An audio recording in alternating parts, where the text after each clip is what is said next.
नमस्कार दोस्तों, एक बार फिर से मैं आपका स्वागत करता हूं अपने स्कॉर्पियन पावर चैनल में।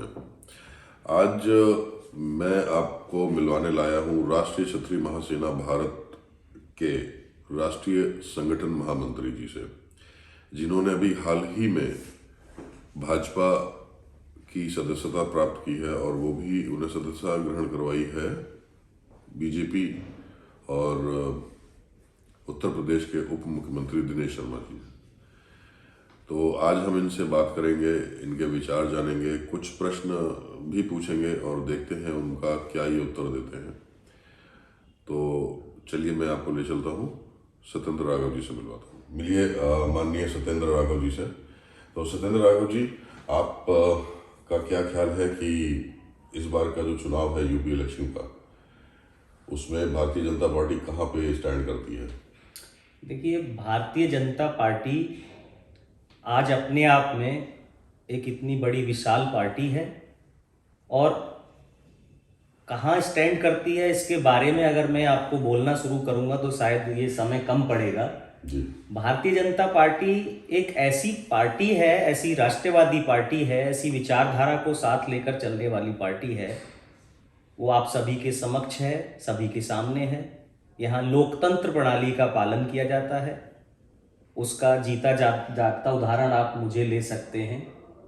मैं राष्ट्रीय क्षत्रिय महासेना से राष्ट्रीय संगठन महामंत्री के दायित्व के साथ सामाजिक कार्य करता था और सामाजिक कार्यों के साथ साथ राष्ट्र की उन्नति के लिए अपने उद्देश्यों के साथ कार्य कर रहा था। मुझे आज बड़ा गौरवान्वित महसूस होता है कि भारतीय जनता पार्टी जैसी पार्टी में मेरा इतने ससम्मान शामिल होना मेरे लिए ये सौभाग्य की बात है।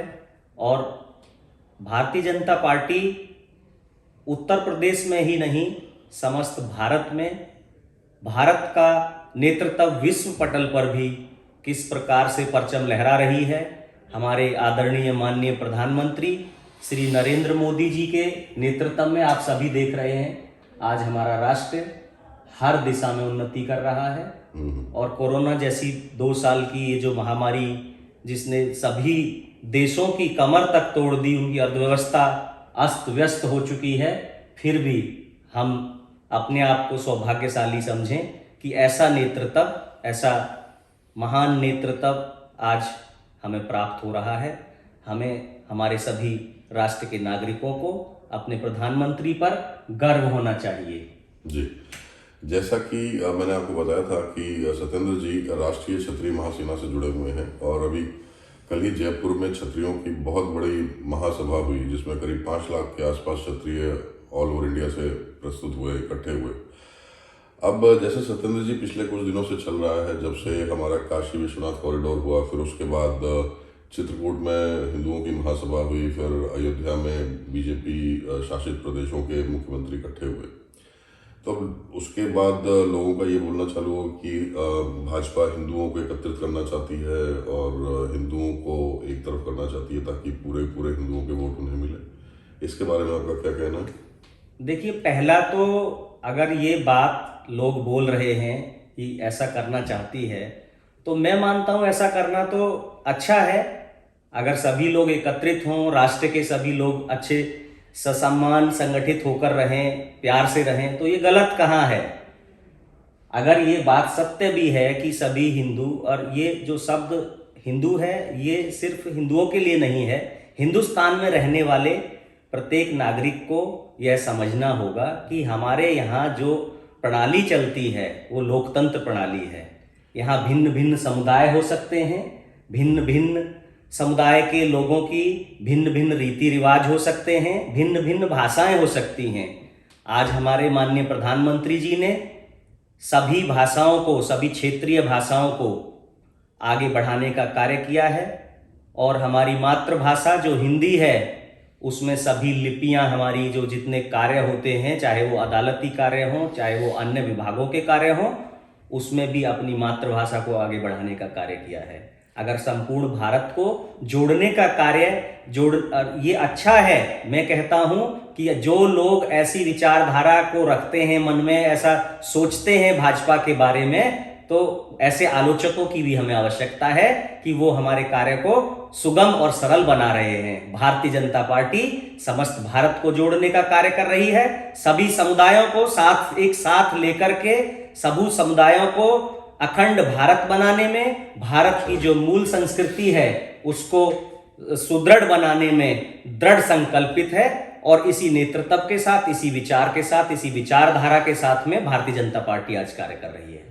इसी से जुड़ा एक और प्रश्न मैं आपसे पूछता हूँ। जो राजस्थान में कल क्षत्रियों की महासभा कह लें या जो भी कह लें, उसमें कल ऐसा देखने में आया कि उसमें कांग्रेस के भी नेता आए हुए थे, बीजेपी के भी नेता आए थे, तमाम दलों के बड़े बड़े नेता आए हुए थे। तो क्या ये जो राजस्थान में चुनाव होने हैं अगले साल 2023 में, उसको देखते हुए कुछ किया जा रहा है या इसका कोई और रीजन है?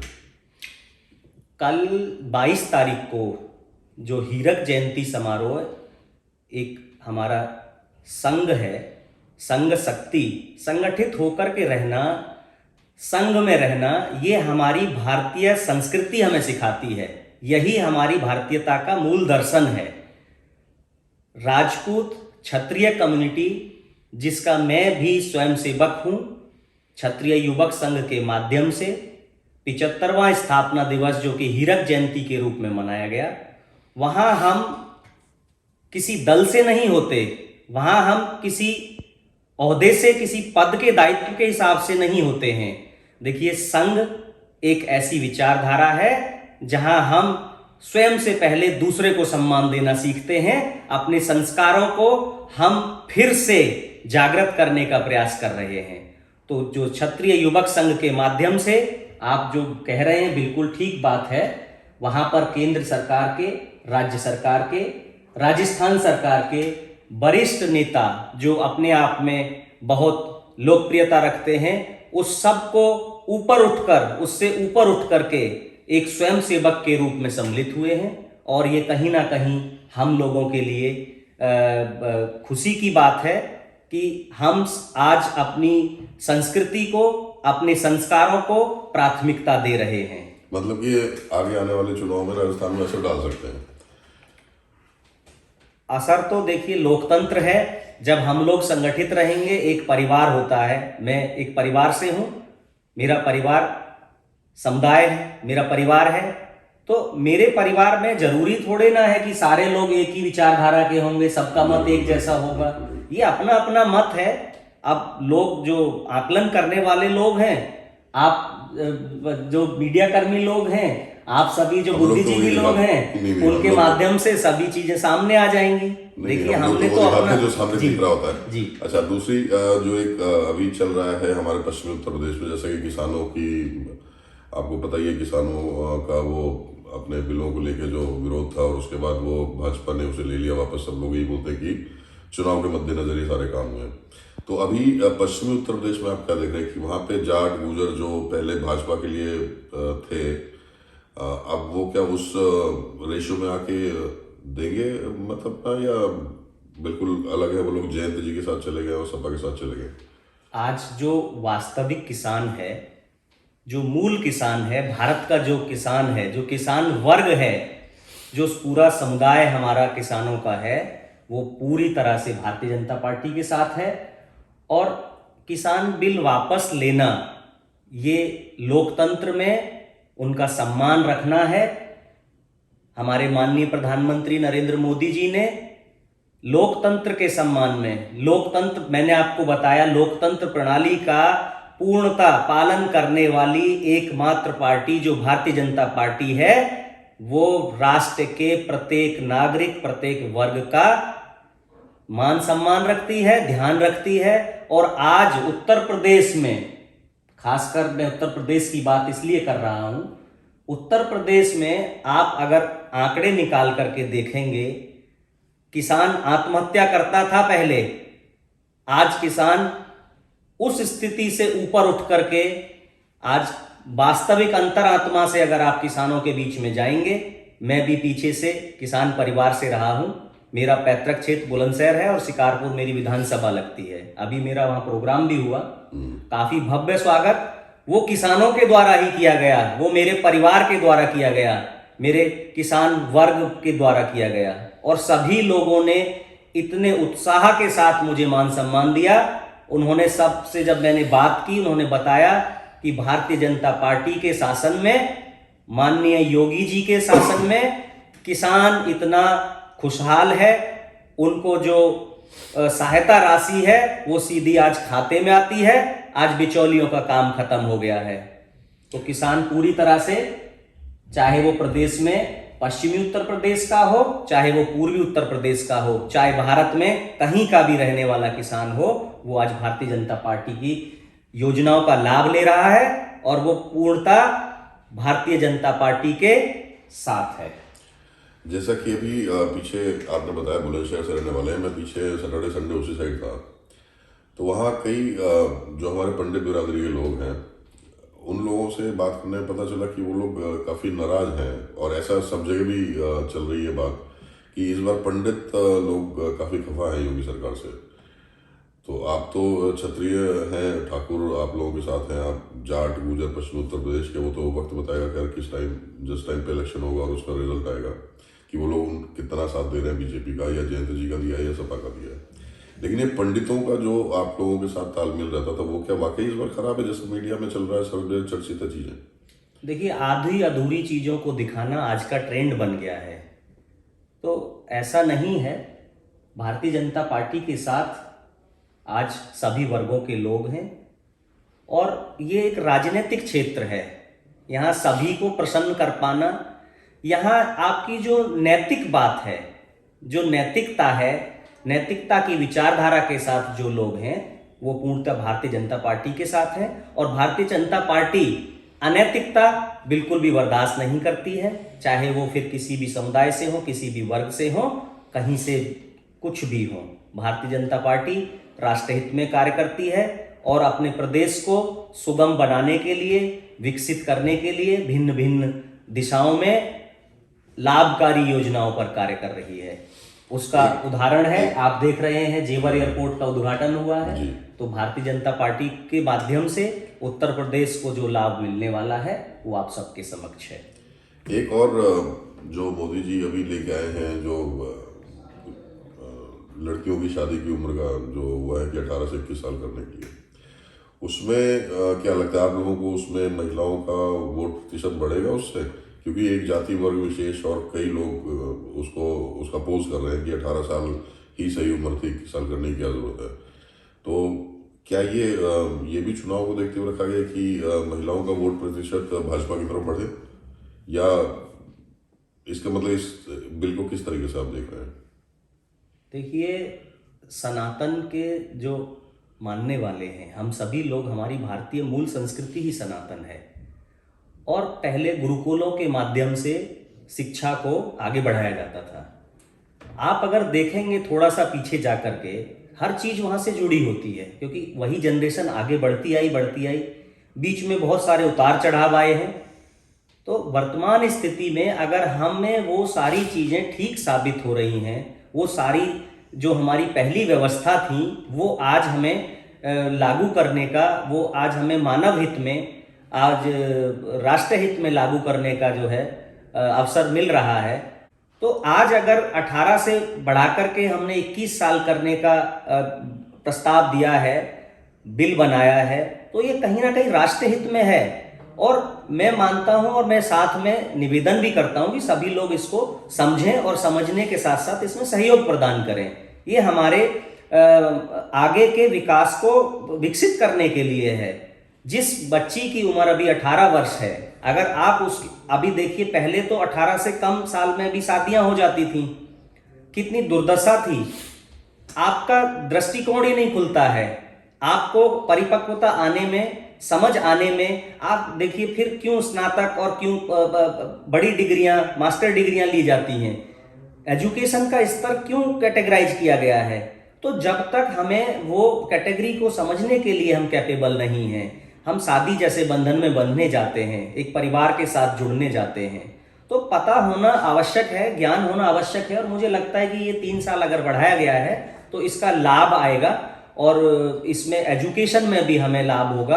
और जनसंख्या नियंत्रण के लिए जो आज कार्य करने की आवश्यकता है, जो जनता चाहती है, जो भारत की जनता चाहती है कि जनसंख्या नियंत्रण कानून पर कुछ आगे बात बढ़े, जनसंख्या नियंत्रण पर कोई ऐसी व्यवस्था बने, क्योंकि आज जो दुर्दशा जनसंख्या नियंत्रण की वजह से बनी हुई है देश में, आप कितनी भी योजनाएं लेके आते हैं, कुछ भी चीजें लेके आते हैं, जब तक आपकी पॉपुलेशन मैनेज्ड नहीं है, कंट्रोल नहीं है, तो हमें जनसंख्या नियंत्रण के हिसाब से, एजुकेशन के हिसाब से और अपने कल्चर को, अपने राष्ट्र के, अपने लोगों को आगे विकसित करने के लिए, अच्छा, उनका बुद्धिजीवी वर्ग को आगे बढ़ाने के लिए जो आपने अभी जनसंख्या कंट्रोल के बारे में बताया, अभी आपको पता भी होगा कि ओवैसी साहब की पार्टी के एक नेता थे गुफरान नूर जी, और उनकी वो क्लिप भी बड़ी वायरल हुई कि वो अपने समुदाय के लोगों को समझा रहे हैं कि हमें ज़्यादा बच्चे पैदा करने चाहिए भाई, तभी तो चीफ मिनिस्टर बनेंगे और तभी ओवैसी साहब प्रधानमंत्री बनेंगे। तो अब आप जनसंख्या कंट्रोल की तरफ अपना वो कर रहे हैं, या अब तो फिर ये इन लोगों को कौन समझाएगा? ये लोग तो ज़्यादा संख्या बढ़ाने की बात कर रहे हैं। देखिए, लोकतंत्र के माध्यम से और प्रधानमंत्री जी ये का कहीं चयन ऐसा तो नहीं कि वो मतलब कि जैसा कि सब लोग बोलते हैं कि ओवैसी जी की पार्टी आपकी बी पार्टी है, आप ए हो वो बी है, एक ही सिक्के का दो पहलू, तो ये कहीं जानबूझ के ये सारी चीजें करी जा रही हो कि जो मुस्लिमों के वोट सारे ओवैसी जी को चले जाए और बाकी जो समीकरण बैठा के बैठे उनके फेल हो जाए, और जो हिंदू मेजोरिटी के वोट है वो आपकी तरफ आ जाए और आपकी सरकार बन जाए। देखिए, सोचने की स्वतंत्रता, विचार की स्वतंत्रता प्रत्येक व्यक्ति को है, कोई कुछ भी सोच सकता है। भारतीय जनता पार्टी अपनी नीतियों पर कार्य करती है। भारतीय जनता पार्टी राष्ट्र के हित में भिन्न भिन्न योजनाओं पर कार्य करती है और प्रत्येक उस दल का स्वागत करती है जो हमारी नीतियों के साथ कंधे से कंधा मिलाकर चलते हैं। किंतु आपको ऐसा लगता है कहीं से भी, जो आपने सवाल रखा, मैं आपसे ही इसका उत्तर जानना चाहूंगा। नहीं कर, हम तो सवाल भारतीय जनता पार्टी जो पब्लिक बात कर रही है, जो लोग बात कर रहे हैं, ये आज की बात नहीं, बंगाल चुनाव में भी यही था, जहाँ पे भी ये अभी आपको बिहार के चुनाव हुए वहाँ पे भी ओवैसी जी पहुंचे तो सब यही था कि कहीं ना कहीं वो बीजेपी को फायदा ही पहुंचाते हैं। तो इस तरीके से बीजेपी भी मना करती है, ओवैसी साहब भी मना करते हैं। खैर वो तो आप लोगों का आपस का है, हो भी सकता है, नहीं भी हो सकता, उससे वो नहीं है, लेकिन वो जात बिरादरी वाला जो है धर्म को लेके, उसमें कहीं ना कहीं किसी ना किसी हद तक वो मेरा भी ऐसा मानना है कि बीजेपी को फायदा पहुंचता ही होगा। वो डायरेक्टली नहीं पहुंचता तो इनडायरेक्टली पहुंच जाता है। एक गठबंधन के बारे में बात करनी थी। जैसे यहाँ पे सपा काफी गठबंधन कर रही है और आप पार्टी जो है आम आदमी पार्टी, उन्होंने भी उनके साथ गठबंधन किया है, उनके चाचा जी भी उनके साथ आ गए पीछे, जो आपने खबर सुनी होगी। तो इससे भारतीय जनता पार्टी को कितना नुकसान हो सकता है? देखिए, भारतीय जनता पार्टी राष्ट्र की बात सोचती है, वो नुकसान फायदा पार्टी के बारे में बाद में सोचती है। सीटों की बात कर रहा हूँ, जैसे आपकी पिछली बार 300 मैं ऊपर आई अभी थी, उसी पर इस बार कितना लग रहा है? उसी पर आऊंगा आपके। ये कहीं ना कहीं उन लोगों की व्याकुलता है। वो लोग जब संगठित हो रहे हैं, उनको लग रहा है कि हम अकेले भारतीय जनता पार्टी के समक्ष टिकने के काबिल नहीं है, क्योंकि उत्तर प्रदेश में हमारे माननीय योगी आदित्यनाथ जी के शासनकाल में जो जंगल राज खत्म किया गया है, जिस प्रकार से गुंडा राज को खत्म किया गया है, उसको जनता देख रही है। और ये वे लोग जो संगठित हो रही हैं पार्टियां अच्छे से जानते हैं कि भारतीय जनता पार्टी की क्या स्थिति आज उत्तर प्रदेश में है। इसी से चिंतित होकर के वो सारे लोग अपनी इज्जत बचाने के लिए संगठित हो रहे हैं। तो आपके हिसाब से इस बार 300 से ऊपर है, 300 से थोड़ा नीचे है? ये जनता तय करेगी। अच्छा, ये हमारे विकास कार्य तय करेंगे। जैसे लोग बता रहे हैं कि 300 से ऊपर का वो किया जा रहा है, शाह जी भी बोल रहे हैं, योगी जी भी बोल रहे हैं। देखिए, आप भी देख लेंगे, सभी देख लेंगे, नहीं जब आएगा रिजल्ट आएगा, सामने आएगा। हमारा प्रयास है, हम प्रत्येक सीट पर, प्रत्येक क्षेत्र स्तर पर, ब्लॉक स्तर पर, ग्राम बूथ स्तर तक हम कार्य कर रहे हैं। हमारे कार्यकर्ता हमारे शीर्ष नेतृत्व में मैनेजमेंट के हिसाब से व्यवस्थित तरीके से कार्य कर रहे हैं। और छोटे से छोटे व्यक्ति के लिए भी, जो एक गांव से जुड़ा है, जिसकी मानसिकता ये बन जाती है कि भाई मुझे कौन पूछेगा। भारतीय जनता पार्टी उसको भी ससम्मान पार्टी में आमंत्रित करती है और ऐसे ही लोगों के सहयोग से, ऐसे ही कार्यकर्ता बंधुओं के सहयोग से आज भारतीय जनता पार्टी इस मुकाम पर पहुंची है कि विश्व की सबसे बड़ी पार्टी के रूप में कार्य कर रही है। तो सत्येंद्र जी, एक सवाल मेरा और है आपसे। आपने पीछे कांग्रेस के राहुल गांधी जी का एक बयान सुना होगा। एक तो उन्होंने प्रधानमंत्री जी के स्नान करने पे आपत्ति दर्ज कराई थी कि वो स्नान कर रहे तो दुनिया देश देख रहा है, और कोई स्नान करता तो नहीं देखता। दूसरा, हिंदू और हिंदुत्व के बारे में उन्होंने जंग छेड़ रखी है कि हिंदू ये होता है और हिंदुत्व वो होता है। जैसा कि आपने एक वो बुक भी आई थी, कंट्रोवर्शियल बुक थी काफ़ी, जिसमें कि हिंदुत्व को बोको हराम और आपके तालिबान जैसे लोगों के साथ मैच किया गया था। तो इसमें आपका क्या कहना है इस विषय के बारे में?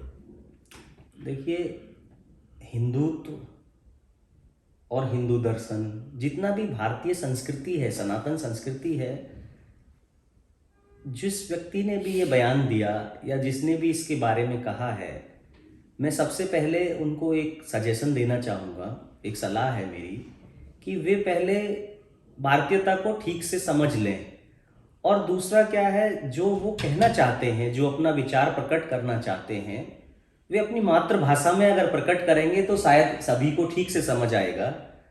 उनको ये संदेश है कि हिंदू और हिंदुत्व ये दोनों एक ऐसी ही बात है जैसे आपके आत्मा और शरीर का संबंध है। तो जिस प्रकार से बॉडी और सोल का साथ है, क्या विदाउट बॉडी सोल अपने आप को कार्य कर पाएगी या बिना आत्मा के शरीर कोई कार्य कर पाएगा? तो उनको जब इस बात का समझ ही नहीं है कि क्या मैं कह रहा हूँ, तो अब इसके लिए क्या समझाएंगे किसी को?